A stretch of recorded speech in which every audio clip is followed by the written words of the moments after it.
What do you say? It's gonna be tabled. Yeah, it's gonna be a pick and choose on that. She's wanting to keep adding verbiage for vehicle storage areas and trees. And table the balance, I think, on that.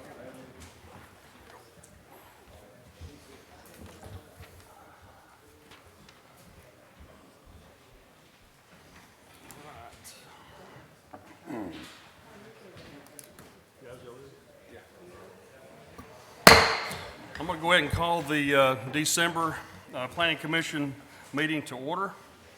I'd like to welcome everybody, and I'd like to wish everybody a Merry Christmas and a Happy New Year from the Planning Commission. We're going to start off by reviewing and approving the minutes from our November meeting. Commissioners, what's your pleasure? Move to approve. Second. So Luke was second. All right, who made the motion? Smith. We have a motion and a second to approve the minutes from the November meeting. All those in favor acknowledge by saying aye. Aye. Any opposed? Hearing none, the motion carried. Okay.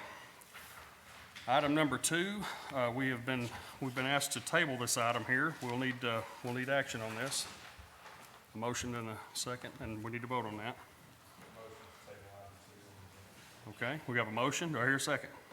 Second. Okay, Luke. We have a motion and a second to table item number 2. All those in favor acknowledge by saying aye. Aye. Any opposed? Hearing none, the motion carried. All right, item number 3, request to review and approve a large-scale development with concurrent special use permit for Cogswell Ford Lincoln located at 1900 East Main Street in a C2, submitted by Vernon Williams of Garnett Engineering on behalf of Cogswell Motors. Sarah, do you have a staff report on that? Yes, sir. Merry Christmas, everyone. I'm hoping that you've had a chance to review the staff report on this. We've had several discussions. What they are proposing to do is going to be a great, it's going to look nice aesthetically. It's going to be a great addition. I'm excited for what they are doing, actually. So with that, we've gone through, we've reviewed it. It does meet the commercial building design. They are using some architectural metals, which is in compliance with that building, commercial building design. The reason it's here before you today is because the site is over 5 acres. And so that did move it into the large-scale development. It is a redevelopment. They are going to be demolishing a building, I think it's just one building, and adding a new car wash. So there are some things where I have some authority to require, whereas I don't necessarily think it completely is proportionate to what they are proposing, since a majority of the site is developed. So with that, I will talk about the sidewalks. Sidewalks per 3.21 does give me authority to require sidewalks along, to require 5-foot sidewalks along all frontages. In discussions with them and in consideration that they're not completely redeveloping the site, we determined that it's not really feasible for them to build the sidewalks along 2nd Street because of the drainage and other requirements that it would necessitate to build those. I also did not require the sidewalks on South Utica or South Sydney because it did not feel like it was proportionate to their development. However, I'm recommending that we do upgrade the sidewalks on Main Street to the 5-foot sidewalk that is required for commercial uses, commercial structures. I am also recommending that they do the incidental subdivision process to recombine this into one lot. It's currently 36 individual properties. They're taxed on 2 subdivision, sorry, I can't remember, but it is listed in the assessor as 36 individual properties. So I did request that they go through the incidental subdivision process. In my review on this and why it was originally not on on the agenda as a special use permit, did not realize that they had not gone through the special use permit because they have been in existence. They've been using this as a car sales lot, and so just am running the application for a concurrent special use permit to allow auto sales as a formality to ensure that they have all the required permits and approvals to continue the operation on the site. City Core has a 12-inch water line along the frontage, and in the incidental subdivision process, I'm requesting that they provide a 10-foot easement in the future. If we have to go in there, we'll have the authority to access that. And then the fire department has asked that we determine the proximity to the fire department connection, verify sprinkler system is adequate, and we can do that during the building review process on this. So I do recommend approval of the large-scale development with the following conditions. I did not talk about this. I am recommending to close the westernmost driveway on Main Street. They currently park vehicles in front of it as if it is closed, and so as they're doing those sidewalks to close the driveway along Main Street, complete the incidental subdivision process with easement provided for the public 12-inch water line and dedication of consistent right-of-way at intersections. I'm asking that the Planning Commission would grant the city planner authority to approve the plat with this approval, since we are getting a little bit of right-of-way and requiring an easement. Technically, I do not have authority unless you guys do grant the authority to approve that. I'm sorry, I missed an item. I am requesting that they remove the parking from within the right-of-way along Utica. Currently, they are showing parking in the right-of-way along Utica, and I am recommending that we remove the parking from that area. I am asking that they build the 5-foot sidewalks along the entire frontage along Main Street, with the understanding that I'm not requesting them on 2nd Utica or Sydney. And then I am asking to remove all fencing and any existing light fixtures from in the right-of-way. They are showing this on their plans, and so I'm just asking that they follow through with what they're showing, and then ensuring all city core and fire department requirements based on the comments above are met through the building permit phase of the project. And then I additionally recommend forwarding the approval of the special use permit to City Council for their approval. Okay. This is a public hearing, so commissioners, if you have any questions for Sarah before she steps down, go ahead. So are they just building a car wash and then remodeling the building? Yes, sir. Okay, that's what And they are hard surfacing the back area, changing it from gravel to hard surface. And you did say that all those parking lots on Utica, you recommended not do that, right? Correct, to move them out of the right-of-way.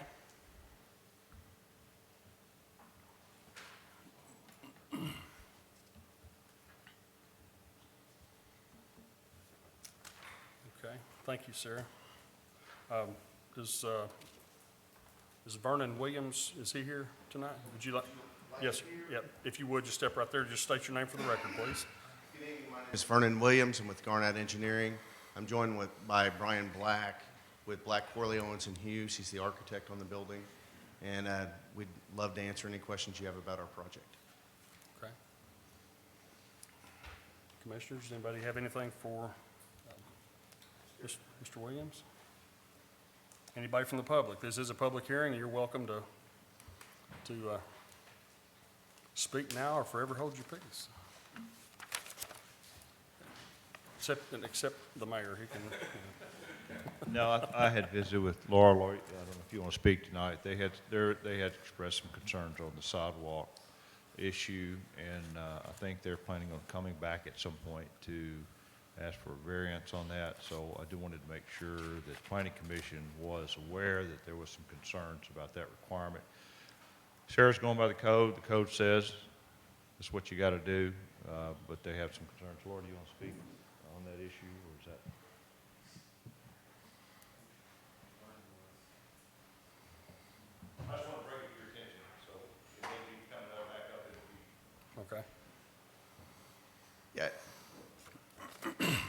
it's important to our project that we go ahead and get it approved tonight. It's my understanding we can't get our commercial building review started until we go through the large scale.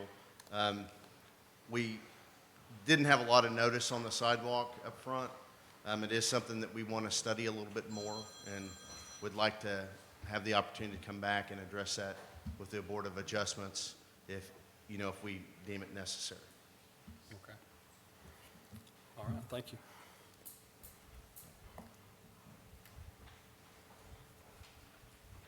Anybody else have any comments, any questions at all? I didn't see it. Very true question. What is, Sarah, what is our next process if we do come back and we're looking at variance? So- What are we looking at as far as timing, as far as, what's going to take from a time perspective on hearing? Okay, and I explained this to the applicant. At this point, no review has started with the building permit. So the large-scale development approval will start the review process for the building permit and allow them to get those approvals. They would need to apply for the variance to the Board of Adjustment by January 7th to be heard at the January 27th Board of Adjustment hearing. They didn't get to me in time to get a variance. I mean, we were just talking about it this afternoon. So there wasn't enough time to get any of that on the agenda.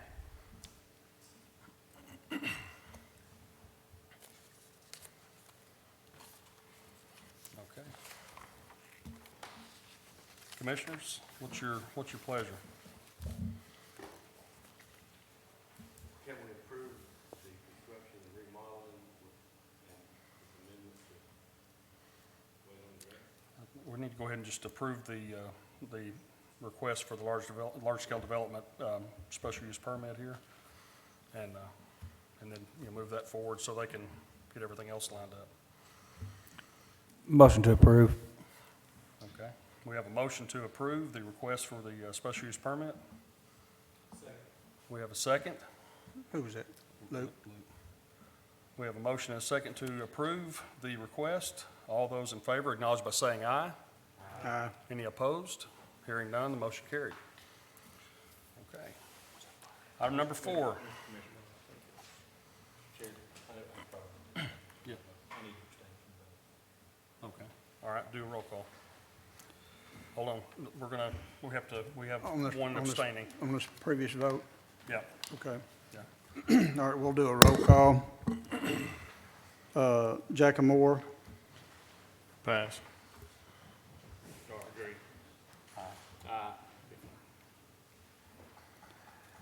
Hatley's absent. Cawthorn, Yes. Duffield, Lanier, Absent. Smith, Black, Abstain. Barber, aye. Okay.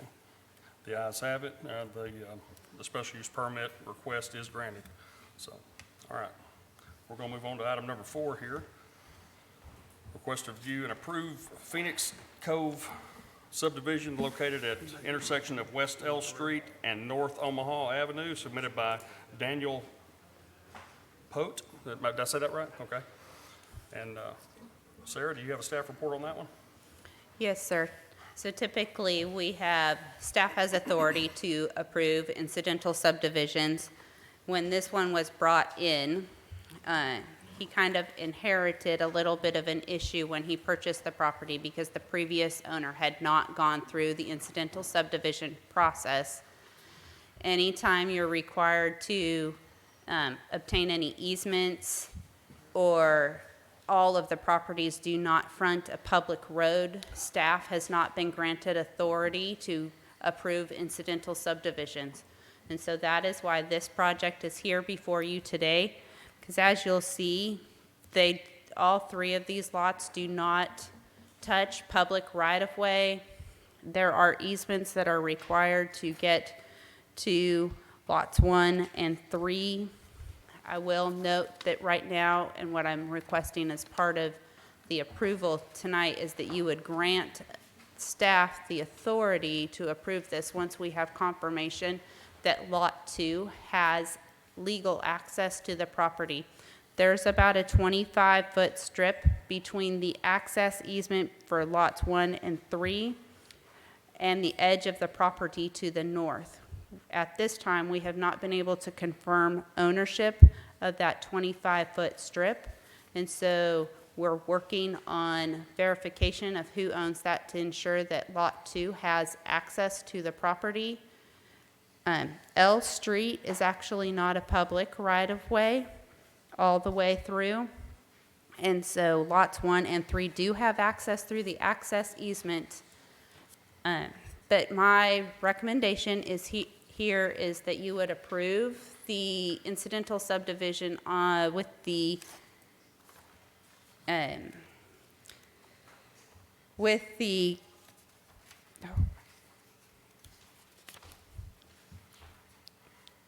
I lost my words, sorry. Stipulation, thank you, wow. Totally, I drew a blank. That we have confirmation that Lot 2 has legal access to the property.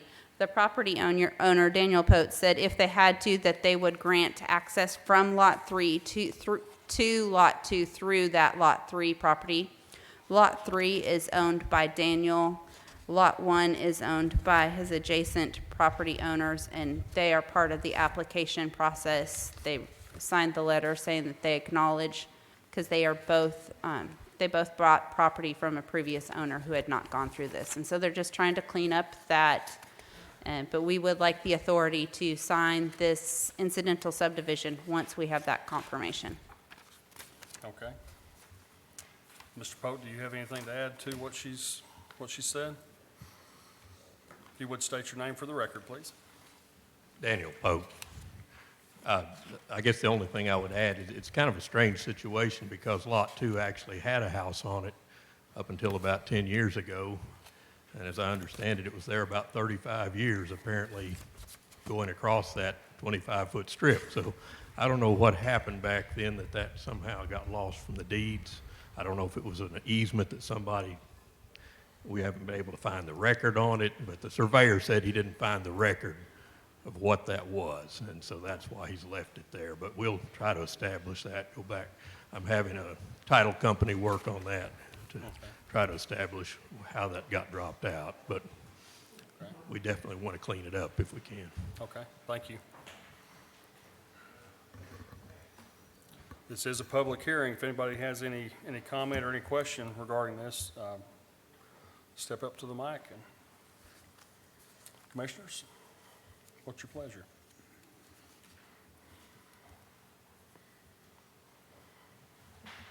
I would make a motion to give the Public Works Director the authority to sign the plat upon confirmation of access to Lot 2. Okay. You got all that? Restate that again, Mr. Black, restate your motion, if you would. I would give the recommendation that the Public Works Director have the authority to sign the plat upon confirmation of access to Lot 2. Okay, That's just as stated. okay. All right. Do I hear a second? Okay, we have a motion and a second. All those in favor acknowledge by saying aye. Aye. Any opposed? Hearing none, the motion carries. Okay, item number 5.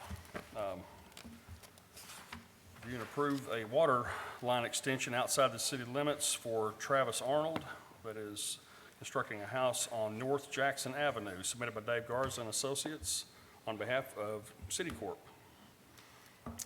Sarah, you got a staff report on that? Yes.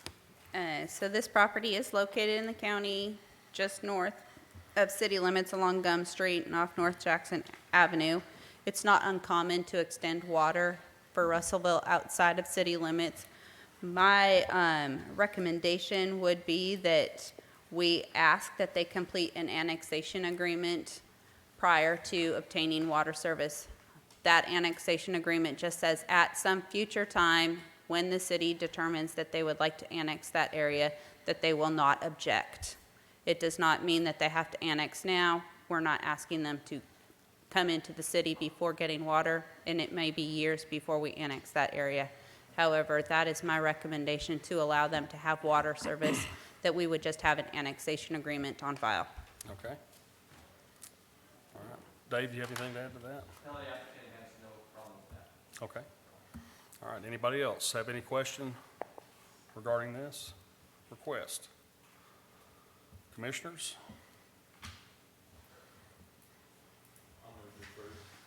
Okay, we have a motion to approve the request. Do I hear a second? I'll second it. A motion and a second to approve this request, to approve the water line extension. All those in favor acknowledge by saying aye. Aye. Any opposed? Hearing none, the motion carried. All right. Okay, item number 6 was tabled from our October meeting. That's a request to review recommendation for approval of the clarification and/or amendments to the Russellville zoning code in regard to amending the El Paso University zone. Sarah, I know you've got something to say about that. Yes, please. So this will just remove some regulations that we've already had. Tonight, we had a Board of an Adjustment, one of the items on here, and they granted to vary. So there are some things I'm just trying to clean up. This won't make it so that every single application in the El Paso district will go smoothly, but these are some items that have already been brought to my attention in applications that we've seen that I would like to clean up. Some of it is just clarify that Prairie Creek, College Hill Zone, just remove some confusion that they're part of the El Paso district by clearly placing them on the table of zones. Trying to clean up the table of permitted uses, not allowing duplexes in the El Paso zone. That was not intended. So that is in here. We've already had a variance request on that as well that we've had to go through. Cleaning up a scrivener's error. They showed 4 districts in the zone. There's actually only 3, so cleaning that up. Updating the parking requirement. So the El Paso zone does not require any parking for commercial developments. And this just refers people over to the parking table for Article 4, so that parking regulations are the same from the El Paso district to other districts in the town. However, we are maintaining that they can still have a shared use agreement, which is not permitted in other areas, so that we can offset some of those areas. But I believe that this will help, even based on some of the comments from the variance request for the El Paso zone earlier. And then just adding some verbiage to clarify for consistency. And this is the requirement 2.18.9, removing the requirement to maintain the 25 and 35-foot widths. That was the variance request that we had earlier today. So I would recommend forwarding these updates to the El Paso zone text to City Council for approval. These have been included in the work sessions. We haven't had any comments on these over the past couple months, and so that is why I'm bringing these to you tonight. Okay. All right, thank you, Sarah. Does anybody from the public have anything to say on this request? Commissioners?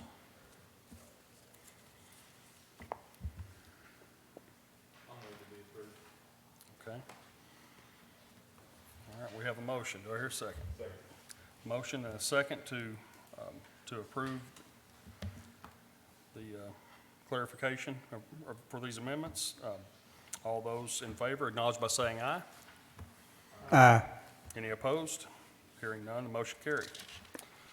Okay, we've been asked to table item number 7, so if I could, we could get a motion and a second to do that, we'll move on.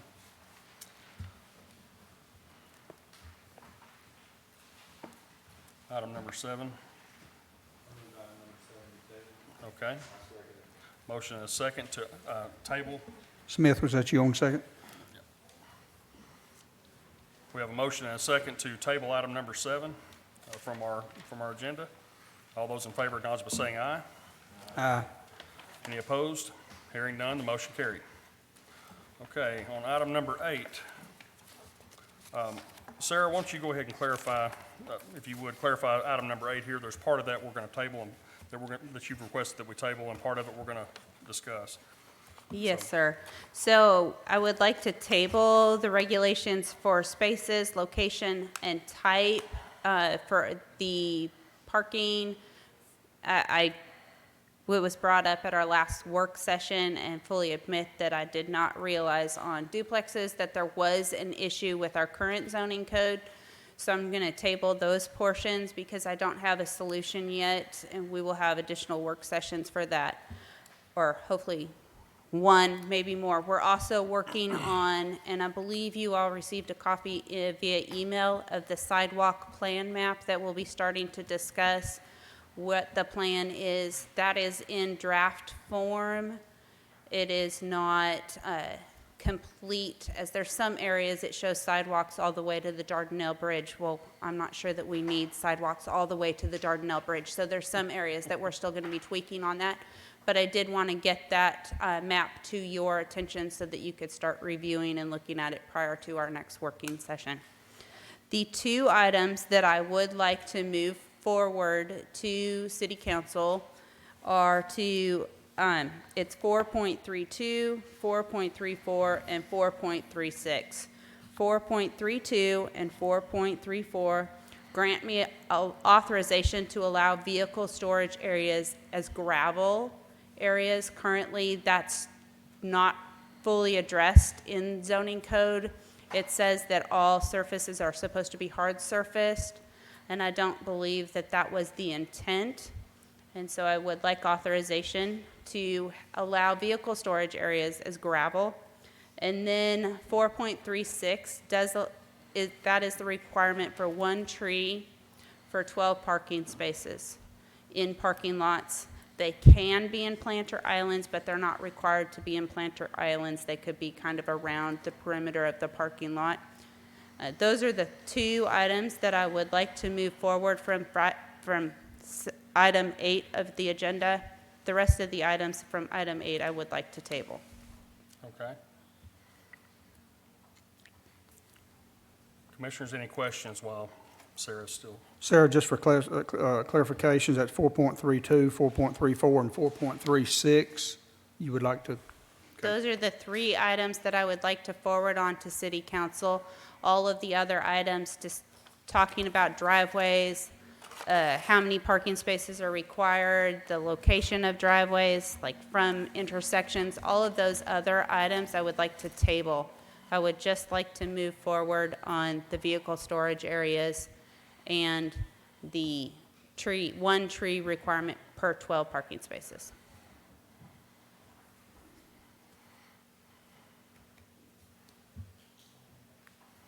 Okay. Commissioners, anybody have any questions regarding this request? Anybody from the public? Step up to the mic and state your name for the record, please. Preston Rude. What we have here still says that it doesn't allow gravel, and this changes for the 4.32. Still shows hard surface materials, paved concrete, or 2 inches of hot mix asphalt. So we don't have anything that says we can do gravel other than just saying we'll have approval. Sarah, do you have a response to So that? I think we've had a deal on the gravel already once, so that's why I just wanted to clarify that on a driveway, but.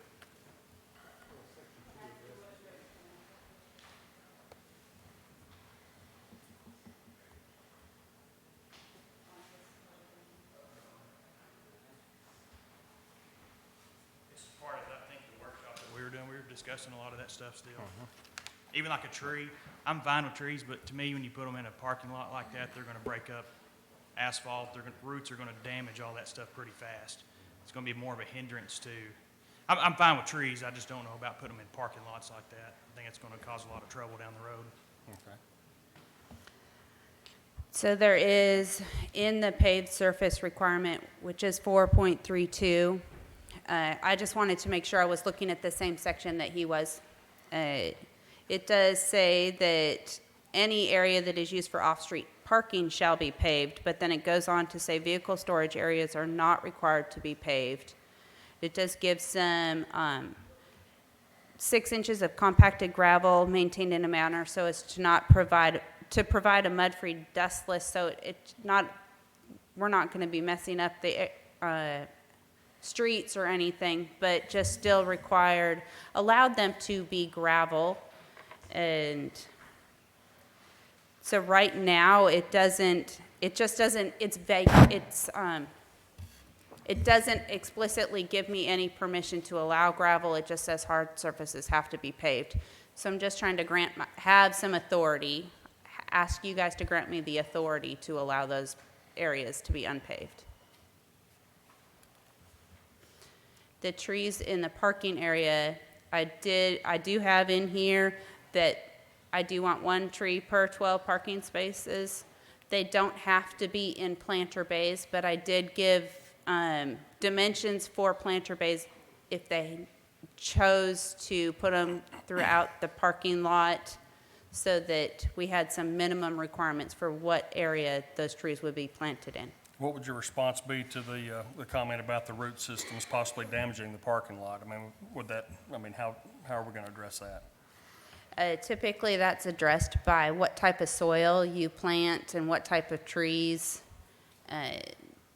That's going to be up to developers. At this point, I'm not trying to dictate what type of trees or what type of soil. I do want them to survive, but I did not try to get into a full landscaping code at this point. This is baby steps. I'd like to have some more landscaping regulations, but I don't believe that this is the time to do that. State your name for the record, like anybody doesn't know who you are. I mean, Bucky Chrome. Sarah, I think the 4.3.1, 4.3.2 sub 2 is the one you're talking about here with the gravel. Is that right? Yes, sir. Okay. I think we're, those of us that have been going to these working sessions, I think that this would be fine. There's a sub 1 before that. 4.3.2 sub 1 is the way I would classify that. Am I saying that right, Sarah? Yes. I think that I would like to have us have some more discussion on that in our next working session. There's some situations there that need to be considered. But the 4.3.2 sub 2, I think I don't think we need to have any more discussion on. All these numbers are very confusing. Do y'all see what I'm saying? On 4.3.2.1, I did add an option to use pavers and other such similar material. That was not a permitted use before. It just had to be paved with concrete or a minimum of 2 inches of hot mix asphalt. Those were your only 2 options. Right. And in one sense, that does make it more, give you more options. But the other thing that we've been concerned about is in a situation where you build a house that's way back up off the road, 100 yards. The way we're reading this, it would require hard surface of some type all the way back to that house, which is not required right now. So that's our concern with that we need to have some additional discussion about that. And maybe that's not the intent of this, and if it's not, then maybe a clause could be added, because it's really talking about parking, and that would really be an access drive. I mean, we're splitting hairs here, but if we're going to do this, it goes back to the old thing. We'd like to see it done properly so that everybody's on the same page.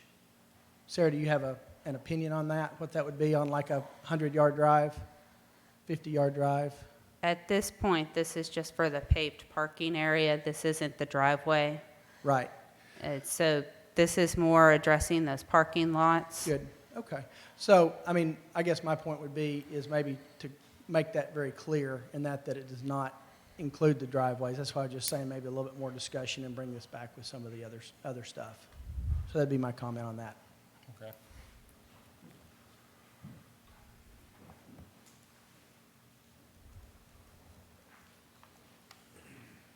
Okay. Commissioners? So if I understand Bucky's point, then, we're just talking about the parking lot. But if the parking lot is 20 yards off of the, do we not have to pave the driveway to the parking lot, or now we're really splitting hairs? Yeah. I guess you could say we kind of are splitting hairs on this. It's just for those areas defined by the parking. This is just, it says any area that is used for off-street parking. So it's really just the parking lot that is being discussed right here. Like I say, I think we're both saying the same thing. I would just like to see the actual sentences say the same thing, I guess is my only thought on that. Because you are talking about a substantial difference in cost if you did have some type of large lot, that you'd have a driveway up to it. And if there were some issues of unclarity, some future point down the road, the city may say that that's going to require you to have hard surface paving But all the way up. This, the vehicle storage areas, that's not referring to driveways of any kind, right? No, sir. That is addressed, though. I mean, can you? That's in the driveway section, Okay, which we are not moving forward at this time. And we Okay. can absolutely add language in the driveway section as we go through this to kind of clarify this. But as I read this, this is only parking lots and vehicle storage areas. This isn't the driveway. okay. Or, does that answer your question, I guess? Do we have anything pending right now that where this is gonna impact? If we table? I mean, if we're already looking at moving some stuff back into another work session, I mean, is this a bad thing just to go ahead? That'd be my thought on that, is that we've got other things to work through, maybe just clarify that sentence with the other stuff that we're working on. It seems like a fairly easy thing to clarify. If we're referring to the storage areas themselves, I mean, I can see Bucky's question on that, but I mean, but as far as what we're talking about here, I mean, here we're talking about where the This- vehicle's sitting. I mean, where This it's, section has the- always, Dave Garza's left already. This section has always spoken about the parking lot, where it has parked your vehicle, and has been pointed out to me previously that I can't use this section to talk about the driveway, paving requirements for driveways. So longer driveways have not been required to be paved as a result of this 4.3.2. It's specifically talking about the parking lot. you would agree, though, that might be something we could bring up at one of our other work sessions? I though, do think we can add it to the driveway requirements, look at that, spell that out so that it's clear when it's a larger property and you have to pave, I don't know, how many yards? We can come up with something in the driveway section, but this has always specifically been to the parking lots. If that's what we're looking at, I mean, us moving this forward to the city council wouldn't be, I don't see that being anything drastic. I mean, that's something I think we can all agree on as far as, the storage areas. I mean, so. Yes, sir. I think we need to, I feel like the discussion is important, but I think we're, beating the dead horse here if we're just, we keep bringing up the same things and just, start winging off of them. I really would recommend that we try to move this forward to the city council and get this, at least get, get the wheels turning in that direction. That's my recommendation. Of course, I'm gonna leave This it up to would you guys. also, if we move this forward, it would really hone the work sessions conversation down to the sidewalks and the driveway areas, which is, I think, the most important thing for the people who have been in attendance at the work sessions. Yes. Okay.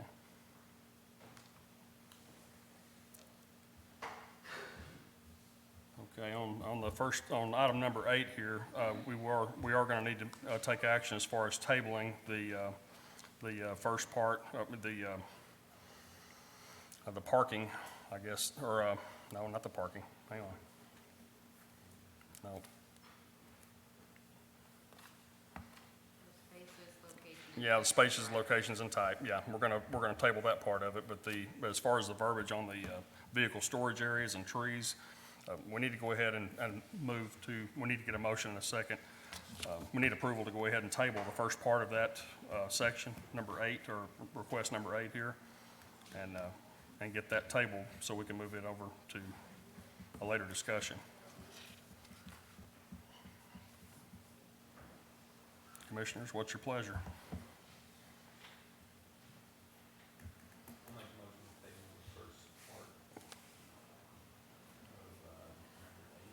number 8. Okay, we have a motion to table the updating regulations for spaces, location, and type. Do I hear a second? I'll say. Okay, we have a motion and a second to table the first part of item number 8. All those in favor acknowledge by saying aye. Aye. Any opposed? Hearing none, the motion carried. All right, the second part of that is the verbiage for the vehicle storage areas and trees. You know, Bucky did have a good point there on the driveway part of it, but I do feel like that could be, you know, brought up at a later time. We do really need to move some of this stuff forward, so, commissioners, what is your pleasure?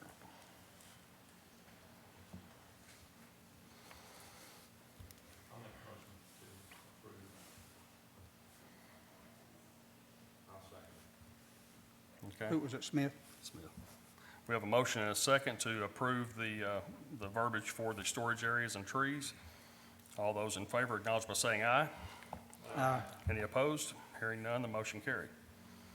All right, we have asked to table item number 9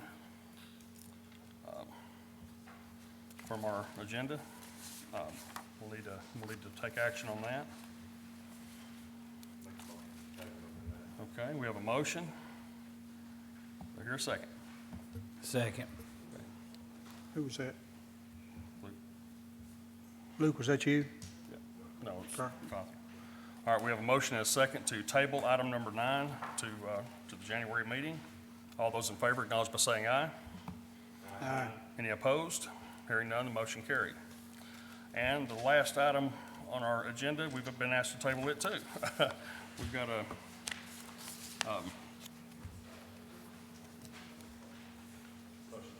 okay, we have a motion to table. Do I hear a second? Okay, we have a motion and a second to table item number 10. Let's look at it. Luke, motion, second? Who made the motion? Black. Boy, you gotta get on board now.